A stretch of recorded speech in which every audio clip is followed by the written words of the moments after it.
زخمی اور پریشان دل کی آہ سے ڈرو، کیونکہ زخمی اور پریشان دل کی آہ سارے جہان کو پریشان کر کے رکھ دیتی ہے۔ کسی کی دل کو پریشان کرنے کا کبھی سوچنا بھی مت، کسی کو بے سکون کرنے کا کبھی سوچنا بھی مت۔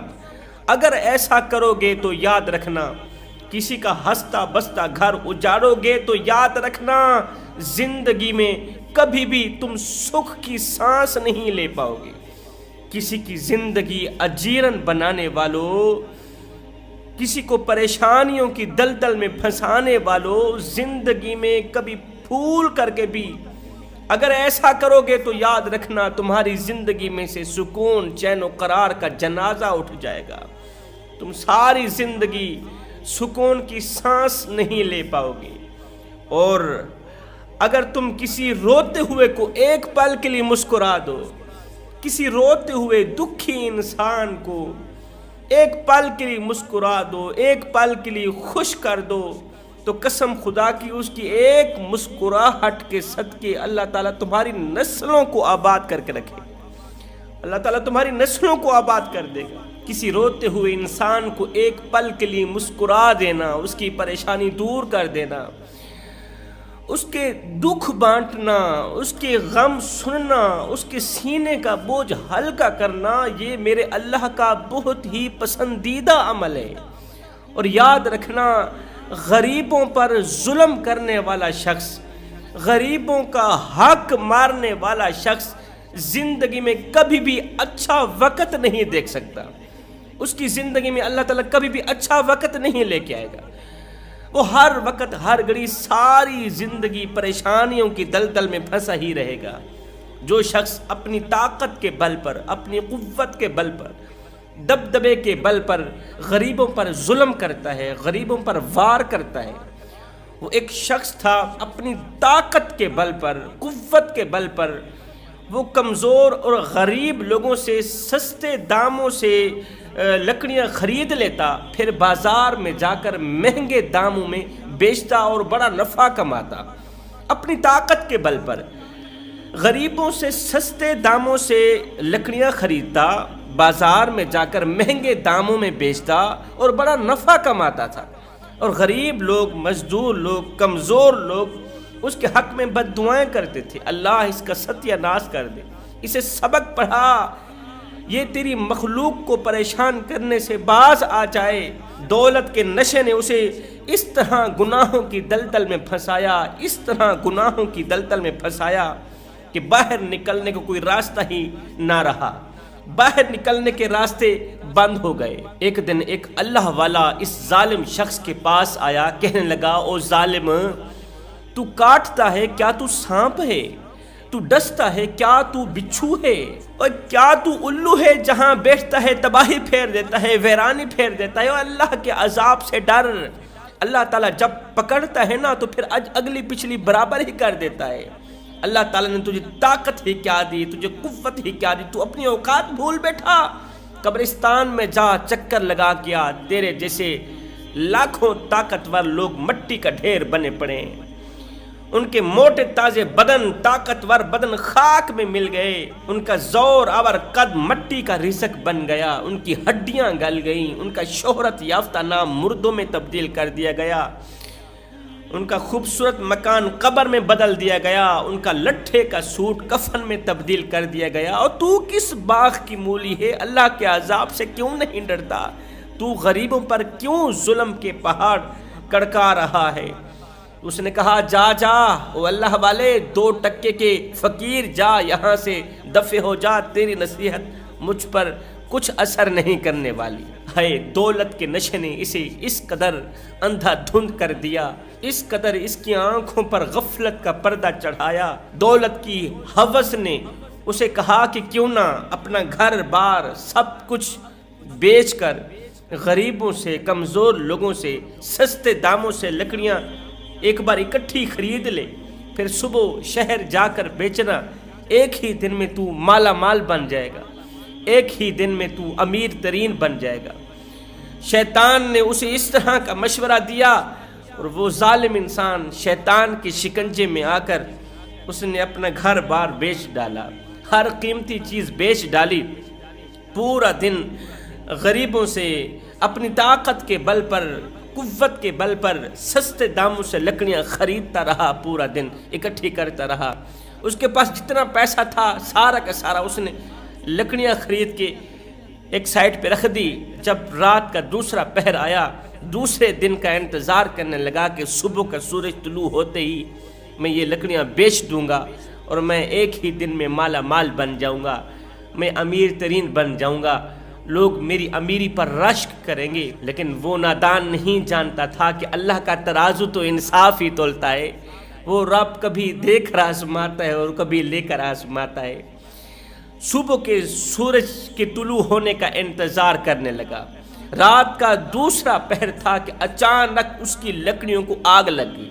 اس کی زندگی کی ساری تمام کی تمام جمع پوجی کو، اس کی ذخیرے کو آگ لگ گئی، ساری کی ساری لکڑیاں جل کر راکھ ہو گئی۔ ہائے، پھولوں کے بستر پہ سونے والا شخص دوسرے دن صبح سویرے خاک کے بستر پر سویا ہوا تھا، خاک کے بستر پر لیٹا ہوا تھا اور سر پیٹ رہا تھا، ہائے اللہ میرے ساتھ کیا ہو گیا، نہ جانے کس نے میری لکڑیوں کو آگ لگائی۔ کہنے لگا پتہ نہیں کہاں سے آگ آئی ہے، میرا سارا کا سارا ذخیرہ جلا کر راکھ کر دیا۔ تو وہی اللہ والا اس کے قریب سے گزرا تو اس کی یہ آواز سن کر کہنے لگا، او نادان، او ظالم انسان، تجھے کس نے کہا کہ تیری لکڑیوں کو آگ لگی؟ آگ نے تیری لکڑیوں کو نہیں جلایا، آگ نے تیرے ذخیرے کو نہیں جلایا، تیری زندگی کی کل جمع پوجی کو آگ نے نہیں جلایا، بلکہ مظلوم اور کمزور غریبوں کے دلوں سے نکلی آہ نے تیری لکڑیوں کو جلایا ہے۔ کمزور لوگوں کے دلوں سے نکلی آہ نے، دلوں سے نکلے دھوئیں نے تیری لکڑیوں کو جلایا ہے۔ تو اپنی اوقات بھول گیا تھا۔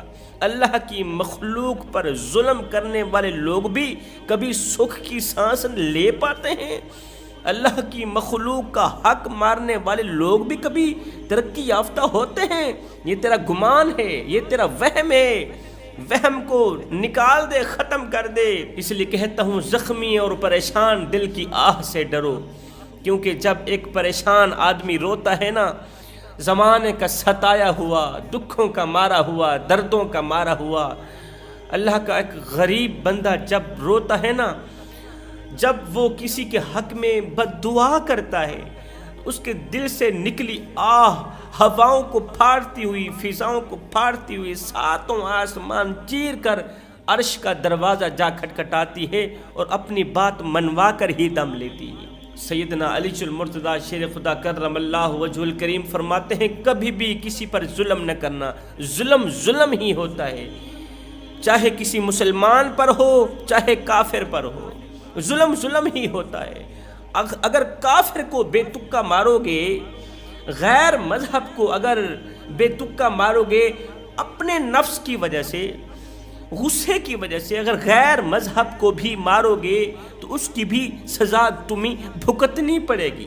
اس لیے کہ اللہ کا ترازو صرف انصاف ہی تولتا ہے۔ اس فقیر اللہ والے نے کہا او نادان، تو بھول گیا اللہ تعالیٰ کبھی دے کر آزماتا ہے اور کبھی لے کر آزماتا ہے، اور قدرت جب تھپڑ مارتی ہے نا، قدرت جب تماچا مارتی ہے نا، وہ دل پر نہیں سیدھا روح پر اثر کرتا ہے۔ تو کس باغ کی مولی ہے؟ تجھ سے بڑے بڑے تکبر کرنے والے، گھمنڈ کرنے والے ظالموں کو اللہ تعالیٰ نے اٹھایا، آسمان پر اٹھایا، زمین پر پٹخ دیا، ان کا نام و نشان ختم ہو گیا، ان کو نیست و نابود کر دیا۔ اور تکبر تو ویسے ہی میرے اللہ کو ناپسند ہے۔ یہ جو تو خود کو دوسروں سے افضل سمجھتا ہے، طاقتور سمجھتا ہے، اور دوسروں کو خود سے کم تر سمجھتا ہے، کمزور سمجھتا ہے، یہ تو تکبر ہے نا۔ تکبر تو ویسے ہی میرے اللہ کو ناپسند ہے۔ اللہ تعالیٰ ہر ایک گناہ چاہے معاف کر دے گا، لیکن تکبر کرنے والے انسان کو معاف نہیں کرے۔ حضرت سیدنا موسیٰ علیہ السلام نے دونوں ہاتھ اٹھائے، آسمان کی طرف دیکھا، عرض کی او میرے رب، میری امت میں جو سب سے بڑا عبادت گزار ہے نا، میں اسے دیکھنا چاہتا ہوں، میں اس کی زیارت کرنا چاہتا ہوں، اپنی ان آنکھوں سے دنیا میں ہی اسے دیکھنا چاہتا ہوں۔ جو میری امت کا سب سے بڑا عبادت گزار ہے، سب سے بڑا متقی پرہیزگار ہے۔ میرے اللہ نے فرمایا موسیٰ اگر تجھے عبادت گزار کے دیکھنے کا دل میں شوق پیدا ہوا ہے تو پھر پہاڑی کے فلاں کونے پہ چلا جا، وہاں جا کر دیکھ ایک کمزور سا لاغر سا انسان میری عبادت میں مصروف ہے، جا کر دیکھ لے، زیارت کر لے۔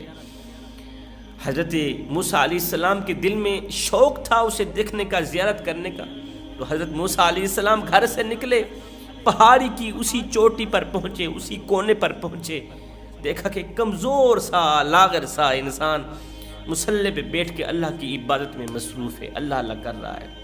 موسیٰ علیہ السلام اس کے ساتھ جا کر بیٹھ گئے، اس کو غور سے دیکھا، زیارت کی کہ یہی عبادت گزار ہے میری امت کا جو سب سے بڑا عبادت گزار متقی پرہیزگار ہے اور اللہ کا محبوب بھی ہے۔ حضرت موسیٰ علیہ السلام نے اسے کہا اے بندہ خدا، زندگی میں تو نے کبھی کوئی خواہش بھی کی ہے؟ تیرے دل میں کبھی کوئی خواہش پیدا ہوئی ہو، کوئی چیز کھانے کی، کسی کو دیکھنے کی، کسی چیز کا شوق پیدا ہوا ہو؟ تو اس عبادت گزار نے کہا دو شوق میرے دل میں ہیں۔ پہلا شوق کہ میں حضرت موسیٰ علیہ السلام کو دیکھنا چاہتا ہوں۔ دو خواہشیں میں نے دل میں رکھی ہوئی ہیں۔ پہلی خواہش میں موسیٰ علیہ السلام کو دیکھنا چاہتا ہوں، موسیٰ کی زیارت کرنا چاہتا ہوں۔ دوسری خواہش میرا دل انار کھانے کو کرتا ہے، انار کھانا چاہتا ہوں۔ اگر آپ مجھے انار دے دیں تو آپ کا احسان ہوگا مجھ پر۔ اللہ کے نبی نے فرمایا تیری پہلی خواہش تو پوری ہو گئی۔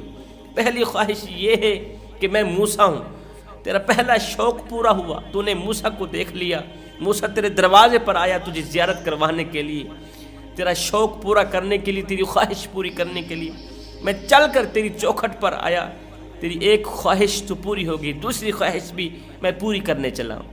حضرت موسیٰ علیہ السلام پہاڑ سے نیچے اترے انار تلاش کرنے کے لیے۔ اس نے انگور کا کہا یا انار کا کہا، ان دونوں چیزوں میں سے ایک کا اظہار کیا کہ میں وہ کھا لوں تو میری خواہش پوری ہو جائے۔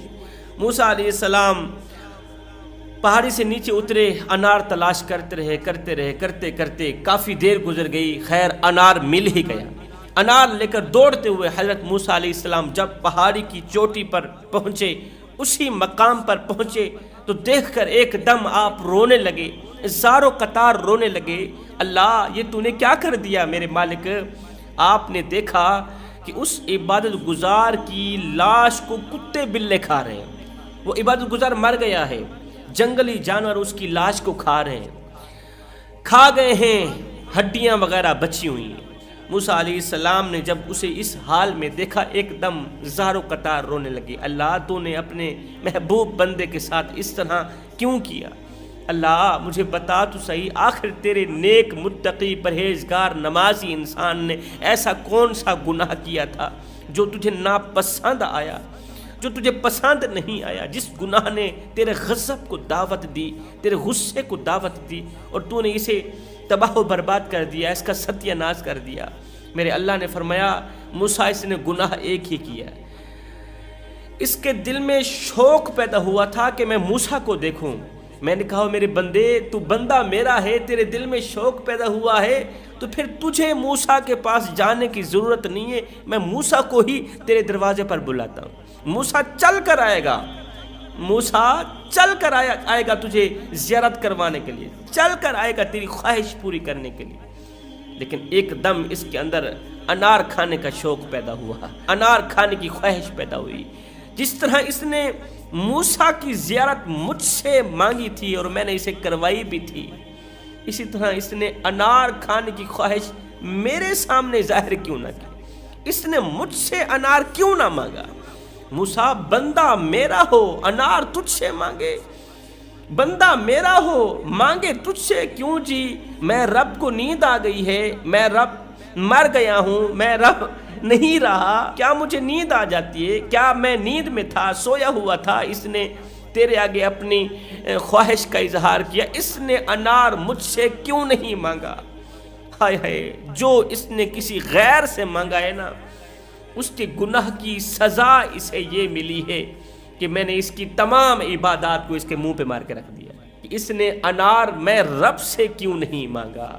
اللہ اکبر، موسیٰ علیہ السلام نے عرض کی یا باری تعالیٰ اس سے بڑا بھی کوئی گناہ ہے؟ میرے اللہ نے فرمایا اس سے بڑا گناہ خود کو دوسروں سے افضل سمجھنا اور میری مخلوق کو خود سے کم تر سمجھنا، یہ بہت بڑا گناہ ہے۔ مطلب کہ تکبر کرنا بہت بڑا گناہ۔ انسان کمزور پیدا ہوتا ہے مگر طاقتور ہوتے ہی خود کو خدا سمجھنے لگ جاتا ہے۔ ہاں کمزور پیدا ہوتا ہے مگر 4 دن کی مہلت پا کر حضرت انسان اپنی اوقات بھول جاتا ہے۔ جب انسان اپنی اوقات بھول جاتا ہے نا، پھر اسے اتنا پتہ بھی نہیں رہتا کہ مٹی کا کھلونا جیتے جی تو بہت شور مچاتا ہے، لیکن جب مرتا ہے تو مر ہی جاتا ہے۔ اے حضرت انسان، تیرے غرور کی اوقات تو بس اتنی سی ہے کہ جب تو دنیا میں آیا تھا تو لوگوں نے ہی تیرے ننگے وجود کو ڈھانپا تھا، اور جب تو دنیا سے گیا تھا، مرا تھا، تو لوگوں نے ہی تیرے ننگے وجود کو ڈھانپ کر تجھے رخصت کیا تھا۔ بتا تو صحیح تو غرور کس بات کا کرتا ہے؟ تو یہ تکبر کرنا بہت بڑا گناہ ہے۔